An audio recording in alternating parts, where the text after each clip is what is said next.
pagi ini. Selamat pagi. Sehat? Alhamdulillah. Alhamdulillah. Ada yang bisa dibantu ini?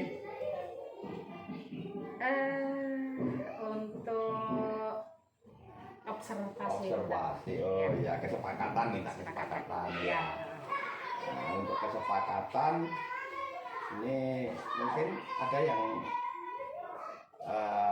paling fokus untuk diteliti mata pelajarannya. Untuk rencana observasi yang akan datang, insya Allah saya akan mengambil pembelajaran IPAS. IPAS ya.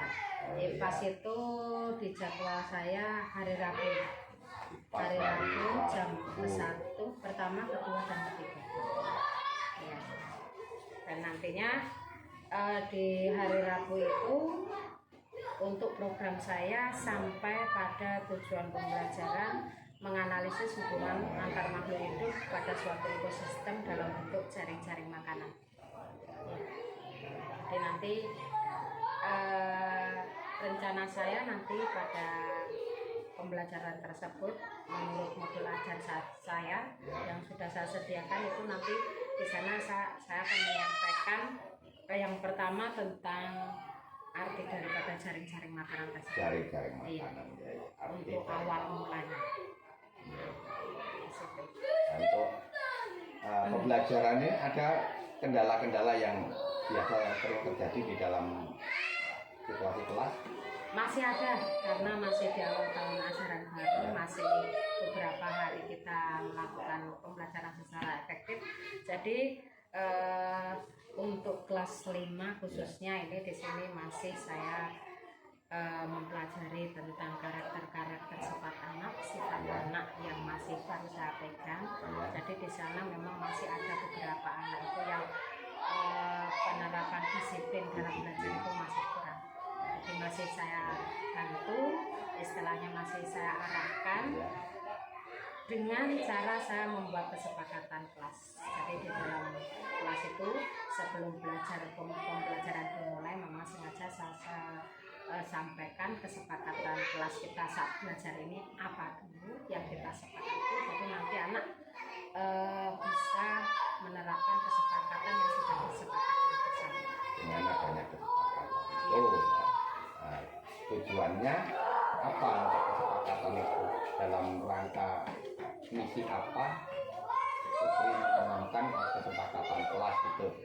Pertama, saya selalu menanamkan kedisiplinan dalam belajar. Jadi biasanya yang kemarin-kemarin yang telah kita lakukan dalam kesepakatan kelas itu, yang pertama, anak-anak itu mensepakati bahwasanya selalu memperhatikan di saat dalam pembelajaran dalam berbagai bentuk tempat duduk. Tergantung pembelajaran yang sesuai, tempat duduknya akan saya sesuaikan. Jadi di situ nanti anak membuat kesepakatan, contohnya tertib dalam belajar. Artinya di situ setelah anak tersebut mengambil kesepakatan tersebut, jadi insya Allah tidak ada lagi anak yang berkeliaran saat pembelajaran, mengobrol sendiri saat pembelajaran seperti itu. Jadi memang yang paling saya utamakan di situ kedisiplinan. Jadi tujuan utama adalah melatih disiplin anak untuk tertib. Ya. Nah, kalau menurut Ibu apa dampak dari disiplin itu terhadap pola pembelajaran, terhadap kesuksesan belajar? Kalau menurut Ibu? Kalau menurut saya Pak, disiplin itu adalah hal yang utama. Hal yang utama untuk meraih kesuksesan. Jadi kalau anak kita biasakan disiplin dari kecil sejak dini, insya Allah, karena disiplin itu adalah menurut saya itu kan mentaati segala peraturan yang sudah diberlakukan. Jadi anak itu sudah mulai belajar dari kecil mentaati peraturan-peraturan yang mereka buat sendiri, mereka istilahnya sepakat sendiri. Jadi insya Allah kedepannya anak-anak itu akan terbiasa dengan disiplinannya. Ya, mudah-mudahan apa yang menjadi harapan ibu, tujuan ibu bisa tercapai. Semuanya itu kita selaku guru tentunya membimbing anak, ya kan? Iya. Nah, selama ini dalam menerapkan disiplin itu, ibu adakah kesulitan-kesulitan? dalam menangani disiplin anak itu? Kalau selama ini saya rasa namanya kita masih sekolah dasar, Iya. masih SD, tentu ada kendala-kendala untuk menanamkan disiplin tersebut, karena untuk kedisiplinan itu memang tidak semudah kita membuka bolak-balik telapak tangan. Memang harus kita continue, selalu mengingatkan, selalu mengukur anak yang istilahnya memang ada agak super duper aktifnya dalam pembelajaran, dengan istilahnya tetap ada kendala tersebut, tapi insya Allah dengan sering kalinya kita mengingatkan, dengan sering kalinya kita menerapkan hal tersebut kepada anak, insya Allah sedikit demi sedikit hal itu akan tercapai. Jadi masalah disiplin karena memang karakter anak ya Bu ya. Iya. Menurut bahwa saja kita berbeda-beda dalam hal ada perbedaan pada karakter anak.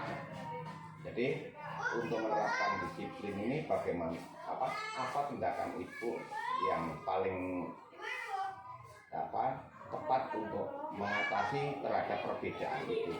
Kalau menurut Yang pertama saya melihat karakter anak tersebut, karena karakter anak tersebut berbeda-beda.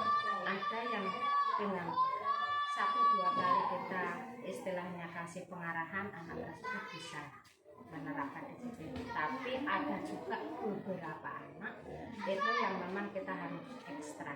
Jadi memang kita dalam cara penanganan kita harus memilih dulu, memisahkan karakter anak itu masing-masing. Jadi kita kelompokkan karakter anak tersebut.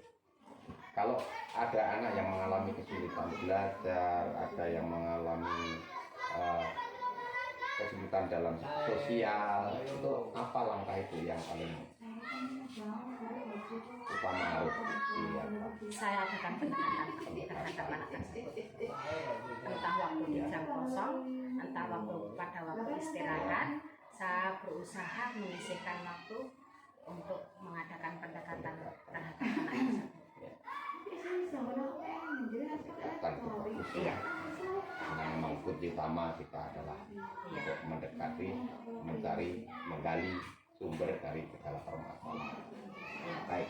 Nah, tadi Ibu memilih pelajaran IPAS ya tadi ya. Iya. Dalam pelajaran IPAS itu ada yang paling dominan harus diperbaiki, Bu? Saya rasa kalau dalam pelajaran IPAS itu, karena kita IPAS itu kan di situ ada IPS, ada IPA, tapi Iya. kalau di kelas 5 ini saya rasa banyak pembelajaran IPA di situ. Banyak pelajaran Jadi IPA ya. untuk pembelajaran IPAS yang perlu saya khususnya istilahnya perbaiki itu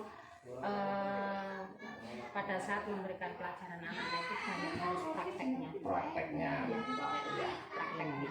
Berarti itu menanamkan kontekstual ya kan. Nah, Pembelajaran secara langsung, mempraktekkan ya. pembelajaran tersebut. Untuk media, alat peraga, Untuk alat peraga saya rasa bisa saya gunakan yang sudah ada di sekolah, fasilitas ada di sekolah bisa. Ya, ada juga buku-buku yang lainnya bisa menunjang. Ya. jadi tetap menggunakan buku dengan alat Iya. peraga. Peraga.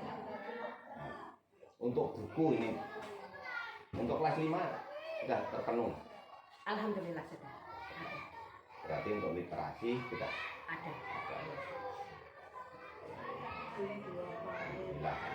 So, untuk literasi dan narasinya nanti bisa dijalankan, mudah-mudahan bisa dengan baik, dan mudah-mudahan dalam mencapai tujuan itu mudah-mudahan dari pengalaman lalu ya kan, pengalaman lalu kalau masalah pembelajaran ya kami sudah sangat antusias ya kan, mudah-mudahan nantinya bisa dilanjutkan kembali dengan membangun ide-ide yang baru gitu ya. Nah,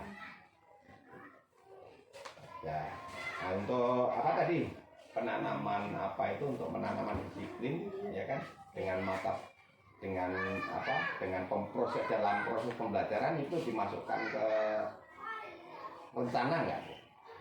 nantinya? Ada, insya Allah. Ya. Insya Allah nanti saya masukkan dalam rencana pembelajaran kehidupan itu. Karena di situ saya insya Allah akan menerapkan praktek-praktek pembelajaran secara langsung. Anak tersebut nanti insya Allah akan saya bagi beberapa kelompok. Nah, di dalam kelompok itu nanti kita akan lakukan kedisiplinan berkelompok berkelompok. Oke, ya. Terima kasih atas waktunya. Ya, yang jelas kita saling sharing. Kami hanya bisa membantu mencari sumber masalah. Mungkin kalau tidak ada masalah, tentunya kami juga sangat berterima kasih ya kan. Kalau ada masalah mungkin mengalami segala sesuatunya kan otomatis merasa kita akan tertekan batin. Semuanya itu kita hanya sebatas memberikan dorongan motivasi ya. Yang kita terima kasih untuk perjalanan rencana kinerja kita. Tanggalnya tadi Belum Pak. belum ya, Ya. nanti menyusul ya kan. Yang penting kita sudah tahu tujuan daripada ibu yang ingin diteliti nantinya ya kan, pelajaran apa ya. Karena tanggalnya nanti kan kita perlu konsultasi dengan teman yang lainnya kan, iya. biar tidak terjadi benturan cara berpartisipasi. Ya, jadi kita niatnya tetap berkolaborasi dengan teman membangun pombel ya kan. Iya. Terima kasih. Iya. Ya, kita Terima kasih banyak. sama-sama. Assalamualaikum. Waalaikumsalam.